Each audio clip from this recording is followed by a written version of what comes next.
Hey friends, welcome to the channel. So இன்றைக்கி என்ன பார்க்க போகிறோம் அப்படின்னு பார்த்தீங்கன்னா பொதுத்தமிழ் வகுப்பில் வந்து 57வது வகுப்பு தான் பார்க்க போகிறோம். ஸோ வீடியோக்குள்ளே போகிறதுக்கு முன்னாடி நம்ம சேனலில் இருக்க டிஎன்பிசி குரூப் 4ல் பொதுத்தமிழுக்கு வந்து எல்லா தலைப்பு வாரியாக பொதுத்தமிழில் இருக்க 3 பகுதிகளுக்குமே தலைப்பு வாரியாக வீடியோஸை போட்டிருக்கோம். அந்த வீடியோஸோட பிளேலிஸ்ட்டோட லிங்க் வந்து டிஸ்கிரிப்ஷனில் இருக்குது.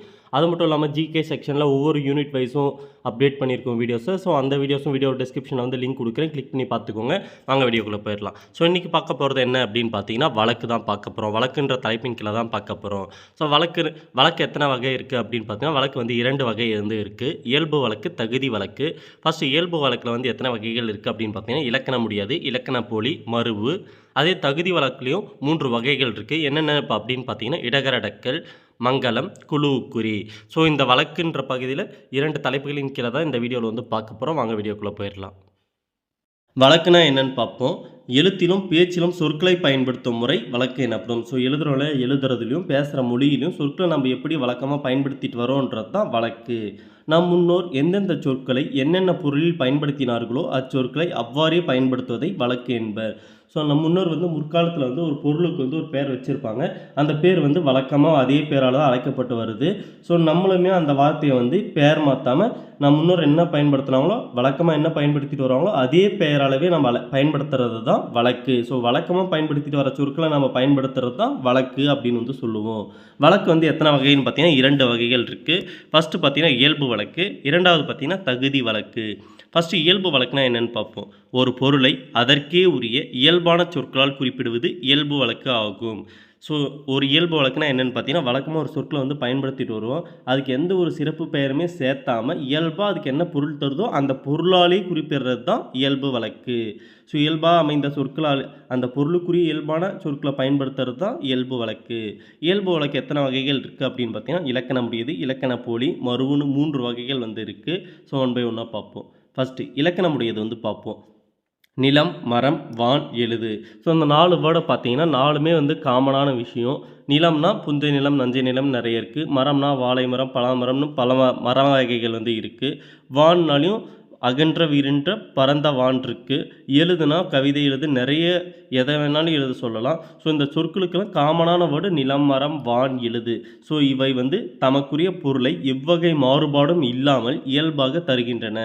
ஸோ இயல்பாக காமனான ஒரு விஷயத்தை காமனான ஒரு பொருளை வந்து தருது. ஸோ வழக்கமாக பொதுவாகவே நம்ம மரங்களை வந்து பல மரம், தனி மரம் நிறைய மரங்கள் இருக்குது. ஆனால் பொதுவாக வந்து நம்ம மரம் தான் சொல்லுவோம். ஸோ இயல்பாக பொருளை வந்து தருது. இவ்வாறு இலக்கண நெறி மாறாமல் முறையாக அமைந்த சொல் இலக்கணமுடையதாக ஆகும். ஸோ இவ்வாறு இயல்பாக பொருள் தந்து இலக்கண நெறி மாறாமல் முறையாக அமைஞ்சிருந்தால் இலக்கணமுடையது அப்படின்னு வந்து சொல்லலாம். அடுத்து இலக்கண போலி. இல்லத்தின் முன்பகுதியை இல்முன் என குறிக்க வேண்டும். அதாவது நம்ம வீட்டுக்கு முன்னாடி இருக்க பகுதியை வந்து இல்முன்னு தான் குறிக்கணும். இல்லத்தின் முன்னு இருக்கிறத இல்முன்னு தான் குறிக்கணும். ஆனால் நம் முன்னோர் வந்து முன்றில் என மாற்றி வழங்கினர். ஸோ இல்லத்தின் முன்பகுதி வந்து இல்முன்னு தான் சொல்லணும். ஆனால் நம் முன்னோர் வந்து முன்றில்னு அழைச்சிருக்காங்க. ஸோ இதுதான் இலக்கண போலி. ஒரு விஷயத்துக்குரிய பொருளை அந்த பொருளால் தான் குறிக்கணும். அதுக்கு பதிலாக நம்ம போலியாக வேறு ஒரு சொற்களை பயன்படுத்தணும் அப்படின்னு பார்த்தீங்கன்னா அது வந்து இலக்கண போலி. கிளையின் நுனியை கிளை நுனி என கூறாமல் நுனிக்கிளை என குறிப்பிடுகிறோம். எக்ஸாம்பிளுக்கு கிளையோட நுனியை வந்து கிளை நுனின்னு தான் நம்ம சொல்லணும். ஆனால் வந்து நுனி கிளைன்னு ரிவர்ஸ் பண்ணி சொல்கிறோம். ஸோ இவ்வாறு எந்த சொற்கள் வரணுமோ அந்த சொற்களை யூஸ் பண்ணாமல் அதுக்கு ஆப்போசிட்டாக வேறு சொற்களை பயன்படுத்துறது தான் இலக்கண போலி. போலியாக ஒரு வார்த்தையை யூஸ் பண்ணுறது தான் இலக்கண போலி. இவ்வாறு இலக்கண முறைப்படி அமையாவிடினும் இலக்கணமுடையவை போலவே ஏற்றுக்கொள்ளப்படும் சொற்கள் இலக்கண போலி எனப்படும். எக்ஸாம்பிளுக்கு இதுதான் கிளை நுனி. கிளை நுனின்றதும் ஒன்று தான், நுனி கிளைன்றதும் ஒன்று தான். ஸோ ரெண்டுமே இலக்கண முறைப்படி தான் இருக்குது. ஸோ ஃபஸ்ட்டு இருக்கிறது தான் இலக்கண முறைப்படி கரெக்டு. இருந்தாலுமே நுனிக்கிளை வந்து தவறும் இல்லை, அதுவும் கரெக்டு தான். ஸோ இந்த மாதிரி இலக்கணமுடையவை போலவே ஏற்றுக்கொள்ளப்படும் சொற்கள் வந்து இலக்கண போலி எனப்படும். இலக்கண போலி என்பது பெரும்பாலும் சொற்களின் முன்பின் பகுதிகள் இடம் மாறி வருவதையே குறிக்கும். இதை மேலே பார்த்தோம்ல அதுதான் கிளை நுனின்னு சொல்லலாம், நுனி கிளைன்னு சொல்லலாம். ஸோ இந்த மாதிரி மாறி மாறி வரது தான் இலக்கண போலி. எனவே இலக்கண போலியை முன்பின்னாக தொக்க போலி எனவும் குறிப்பிடுவர். ஸோ இந்த மாதிரி முன்னையும் பின்னையும் மாறி மாறி வரதுனால தான் அதை இலக்கண போலி அப்படின்னு சொல்கிறோம். ஸோ அந்த மாதிரி மாறி மாறி வரதால இதுக்கு என்ன சிறப்பு பெயர் இருக்குன்னு பார்த்தீங்கன்னா முன்பின்னாக தொக்க போலி. ஸோ இது வந்து எக்ஸாமில் கேட்டிருக்காங்க. இலக்கண போலியோட இன்னொரு பேர் என்னென்னு பார்த்தீங்கன்னா முன்பின்னாக தொக்க போலி. எக்ஸாம்பிள் பார்த்தீங்கன்னா புறநகர். ஸோ புறநகரை வந்து நகர்ப்புறம்னு சொல்லலாம். கால்வாயை வந்து வாய்க்கால்னு சொல்லலாம். கடைக்கண்ணை வந்து கண்கடை அப்படின்னு சொல்லலாம். ஸோ இந்த மாதிரி முன்ன பின்ன மாறி மாறி வர்றது தான் இலக்கண போலி. அடுத்து மருவு. மருவுனா என்னன்னு பார்ப்போம். நாம் எல்லா சொற்களையும் எல்லா இடங்களிலும் முழுமையான வடிவத்தில் பயன்படுத்துவது இல்லை.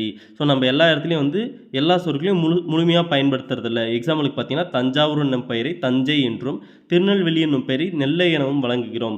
இவ்வாறு இலக்கண நெறியிலிருந்து சிதைந்து வழங்கும் சொற்கள் மருவு எனப்படும். ஸோ தஞ்சாவூர் வந்து நம்ம தஞ்சாவூர்னு எப்பயுமே சொல்கிறதில்ல. சில இடங்களில் வந்து தஞ்சை அப்படின்னு சொல்லுவோம். திருநெல்வேலி அதே மாதிரி எப்பயும் திருநெல்வேலினே சொல்கிறதில்ல, நெல்லை அப்படின்னு வந்து ஷார்ட்டாக சொல்லுவோம். ஸோ இந்த மாதிரி இலக்கண நெறியிலிருந்து மாறி நம்ம ஒரு வார்த்தையை சொல்கிறது தான் அந்த சொற்களுக்கு பேர் தான் மருவு. மருவி சொல்கிறது. தஞ்சாவூரை வந்து மருவி தஞ்சைன்னு சொல்கிறோம், திருநெல்வேலியை மருவி நெல்லைன்னு சொல்கிறோம். ஸோ இந்த மாதிரி மருவி சொல்கிறதுக்கு பேர் தான் மருவு. எடுத்துக்காட்டு பார்த்தீங்கன்னா கோவை. ஸோ தஞ்சாவூரை தஞ்சைன்னு சொல்கிறோம், திருநெல்வேலியை நெல்லைன்னு சொல்கிறோம், கோயம்புத்தூரை வந்து கோவைன்னு சொல்கிறோம். ஸோ இந்த மாதிரி சுருக்கி சொல்கிறதுக்கு பேர் தான் மருவு. அடுத்து தகுதி வழக்கு பார்ப்போம். ஸோ இயல்பு வழக்கில் 3 வகைகள் பார்த்துருக்கோம். இலக்கணம் உடையது, இலக்கண போலி, மருவு. இப்போ வந்து தகுதி வழக்கு வந்து பார்ப்போம். தகுதி வழக்குனா ஒன்றும் இல்லை, ஏதேனும் ஒரு காரணத்தினால் பிறரிடம் சொல்ல தகுதியற்ற சொற்களை தகுதியான வேறொரு சொற்களால் குறிப்பிடுவது தகுதி வழக்கு ஆகும். ஸோ ஒரு விஷயத்தை வந்து மற்றவங்ககிட்ட ஒரு விஷயத்த சொல்ல போகிறோம். அந்த விஷயத்தை வெளிப்படையாக நம்மளால் எதுவுமே சொல்ல முடியல. ஆனால் அந்த விஷயத்தை அவங்களுக்கு சொல்லி புரிய வைக்கணும். ஸோ அதை வந்து இன்டைரக்டாக வேறு ஒரு மொழியில் வந்து சொல்கிறது தான் தகுதி வழக்கு. அதாவது தகுதியற்ற சொற்களை வந்து தகுதியான வேறு சொற்களால் சொல்கிறது தான் தகுதி வழக்கு. ஸோ தகுதி வழக்கிலே 3 வகைகள் வந்து இருக்குது. இடகரடக்கல், மங்கலம், குழுவுக்குறி. ஃபஸ்ட்டு வந்து இடகரடக்கல் பார்ப்போம். பிறரிடம் வெளிப்படையாக சொல்லத்தகாத சொற்களை தகுதியுடைய வேறு சொற்களால் கூறுவது இடகரடக்கல் ஆகும். அதாவது பிறரிடம் வெளிப்படையாக சொல்ல முடியாது, நம்மளால் ஒரு பிறர்கிட்ட ஒரு விஷயம் சொல்ல போகிறோம் அப்படின்னா வெளிப்படையாக சொல்ல முடியாத ஒரு சில வார்த்தைகள்லாம் இருக்குது. நம்மகிட்ட ஒரு கூச்சமாக இருக்கும் அந்த வார்த்தையை சொல்கிறதுக்கு. அதுக்கு பதிலாக நம்ம வேறு ஒரு வார்த்தையை சொல்லுவோம். அதுதான் இடகரடக்கல். எக்ஸாம்பிள் பார்த்தீங்கன்னா குழந்தை வெளியே போய்விட்டது. ஸோ குழந்தை வந்து தொலைஞ்சிருச்சுன்னு நம்மளால் வெளிப்படையாக சொல்ல முடியாமல் குழந்தை வந்து வெளியே போய்விட்டது அப்படின்னு சொல்கிறோம். ஸோ இதுதான் இடகரடக்கல். அடுத்து ஒன்றுக்கு போய் வந்தேன். ஸோ வந்து நான் வந்து மலம் கழிக்க போய் வந்தேன்னு சொல்கிறதுக்கு வந்து வெளிப்படையாக சொல்ல முடியாமல் ஒன்றுக்கு போய் வந்தேன் அப்படின்னு தகுதியுடைய வேறு சொற்களால் சொல்கிறது தான் இடகரடக்கல். ஸோ எக்ஸாம்பிள் புரிஞ்சிருக்கும்னு நினைக்கிறேன். குழந்தை வெளியே போய்விட்டது, குழந்தை தொலைஞ்சிருச்சுன்னு சொல்லாமல் குழந்தை வெளியே போய்விட்டது அப்படின்னு தகுதியுடைய வேறு சொற்களால் சொல்கிறாங்க. ஒன்றுக்கு போய் வந்தேன், மலம் கழிக்க போய் வந்தேன் வெளிப்படையாக சொல்லாமல் ஒன்றுக்கு போய் வந்தேன் அப்படின்னு வந்து சொல்கிறாங்க. ஸோ இதுக்கு பேர் தான் இடகரடக்கல். தகாத சொற்களை வந்து தகுதியுடைய வேறு சொற்களால் சொல்கிறது தான் இடகரடக்கல். அடுத்து மங்கலம் பார்ப்போம். செத்தார் என்பது மங்கலம் இல்லாத சொல் என நம் முன்னோர் கருதினர். எனவே செத்தார் என குறிப்பிடாமல் துஞ்சினார் என குறிப்பிட்டனர். நாம் இக்காலத்தில் இயற்கை எய்தினார் என்று குறிப்பிடுகிறோம். இவ்வாறு மங்கலமில்லாத சொற்களை மங்கலமான வேறு சொற்களால் குறிப்பதை மங்கலம் என்பர். அதாவது செத்தார்ன்றது வந்து ஒரு மங்கலம் இல்லாத சொல்லுன்னு வந்து நம் முன்னோர்கள் வந்து கருதியிருக்காங்க. ஸோ செத்துட்டாங்க அப்படின்னு சொல்கிறத விட அது நல்லா இல்லை, அது ஒரு மங்கலம் இல்லாத சொல் அப்படின்னு வந்து கருதி செத்தாருக்கு பதிலாக துஞ்சினார் அப்படின்னு வந்து நம்ம முன்னோர்கள் வந்து சொல்லி வந்திருக்காங்க. ஸோ ஆனால் இந்த நம்ம இருக்க காலத்தில் வந்து எப்படி சொல்லுவோம் அப்படின்னு பார்த்தீங்கன்னா, ஒருத்தர் இறந்துட்டாங்கன்னா இயற்கை எய்தினார் அப்படின்னு வந்து சொல்லுவோம். ஸோ இந்த மாதிரி மங்களம் இல்லாத சொற்களை, செத்தார்ன்றது மங்களம் இல்லாத சொல், அதுக்கு பதிலாக வந்து இயற்கை எய்தினார்னு மங்களமான ஒரு சொற்களால் குறிப்பது தான் மங்களம் அப்படின்னு வந்து சொல்லுவோம். ஸோ புரிஞ்சிருக்கும்னு நினைக்கிறேன். எடுத்துக்காட்டு பார்ப்போம். ஓலை. ஓலையை வந்து மங்களமாக எப்படி சொல்லலான்னு பார்த்தீங்கன்னா திருமுகம். ஸோ ஓலைன்னு சொல்ல நல்லா இருக்குது, அதோட திருமுகம் அப்படின்னு சொன்னோம்னா அது கொஞ்சம் மங்களமான சொல்லாக இருக்கும். கருப்பு ஆடு.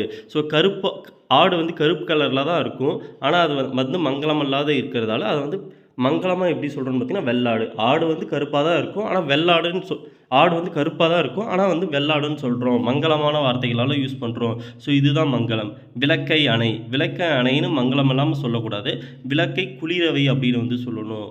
சுடுகாடு. சுடுகாடுன்னு சொல்லாமல் நன்காடுன்னு சொல்லணும். ஸோ அந்த மாதிரி மங்களமில்லாத சொற்களை வந்து மங்களமான வேறு ஒரு சொற்களால் குறிப்பது தான் மங்களம் அப்படின்னு வந்து சொல்லுவோம். ஸோ இது புரிஞ்சிருக்கும் அப்படின்னு நினைக்கிறேன். அடுத்து குழுவுக்குறி. பலர் கூடியிருக்கும் இடத்தில் சிலர் மட்டும் தமக்குள் சில செய்திகளை பகிர்ந்து கொள்ள விரும்பினால் மற்றவர்கள் புரிந்து கொள்ள இயலாத வகையில் சொற்களை பயன்படுத்துவர். ஸோ பலர் கூடியிருக்க ஒரு இடத்துல நிறைய பேர் ஒரு கூட்டமாக இருக்காங்க. அங்கே 2 பேர் வந்து ஒரு செய்தியை வந்து பகிர்ந்துக்கணும்னு நினைக்கிறாங்க. ஆனால் அந்த பகிர்ந்துக்கிற விஷயம் வந்து பக்கத்தில் இருக்கிறவங்களுக்கு புரியக்கூடாது. ஸோ அந்த புரியாமல் அவங்க 2 பேருக்கு மட்டும் புரிகிற லாங்குவேஜில் அவங்க 2 பேருக்கு மட்டும் புரிகிற மொழியில் வந்து பேசுகிறது தான் குழுவுக்குறி. இவ்வாறு ஒரு குழுவினர் ஒரு பொருள் அல்லது செயலை குறிக்க தமக்குள் பயன்படுத்தி கொள்ளும் சொற்கள் தான் குழுவுக்குறி எனப்படும். ஸோ மற்றவங்களுக்கு புரியாத வகையில் தமக்கு மட்டும் புரிகிற மாதிரி பேசுகிற சொற்கள் தான் குழுவுக்குறி. எடுத்துக்காட்டு பொன்னை பரி எண்ணல். ஸோ பொற்கொள்ளர் பயன்படுத்துது. பொற்கொள்ளர்கள் வந்து தமக்குள்ளே சொல்கிறாங்க பொன்னை பரி எண்ணல். ஸோ இது வந்து பொற்கொள்ளர்களுக்கு மட்டும்தான் புரியும். ஆடையை காரை எண்ணல். யானைப்பாகர் பயன்படுத்துவது. ஸோ யானைப்பாகர்கள் வந்து தமக்குள்ளே உரையாற்றும் போது ஆடை காரை எனல் அப்படின்னு வந்து சொல்லிப்பாங்க. ஸோ இது வந்து யானைப்பாகர்களுக்கு மட்டும்தான் புரியும், மற்றவங்களுக்கு வந்து புரியாது. ஸோ இந்த மாதிரி பொதுவான ஒரு இடத்துல வந்து தமக்குள்ளே பேசி மற்றவங்களுக்கு புரியாத வகையில் பேசுகிற சொற்கள் தான் குழுவுக்குறி. ஸோ வந்து இதுலேயுமே 3 வகைகள் வந்து பார்த்துருக்கோம். தகுதி வழக்கிலுமே 3 வகைகள் வந்து பார்த்துருக்கோம். ஸோ தொடர்ந்து இலக்கண தொடர்பான செய்திகளை பார்க்குறதுக்கு நம்ம சேனலை சப்ஸ்கிரைப் பண்ணி பெல் ஐக்கனை கிளிக் பண்ணி வச்சுக்கோங்க. ஸோ அப்கமிங் டேஸ்லையும் சிஏ, கரண்ட் அஃபேர்ஸு, யூனிட் அதாவது ஜிகேக்குமே தலைப்பு வாரியாக வந்து வீடியோஸ் வந்து அப்லோட் பண்ண போகிறோம். ஸோ தொடர்ந்து வீடியோக்குள்ளே பெறத்துக்கு நம்ம சேனலை சப்ஸ்கிரைப் பண்ணி பெல் ஐக்கனை கிளிக் பண்ணி வச்சுக்கோங்க. இந்த வீடியோ பிடிச்சிருந்தால் ஒரு லைக் பண்ணிக்கோங்க. Okay friends, thank you.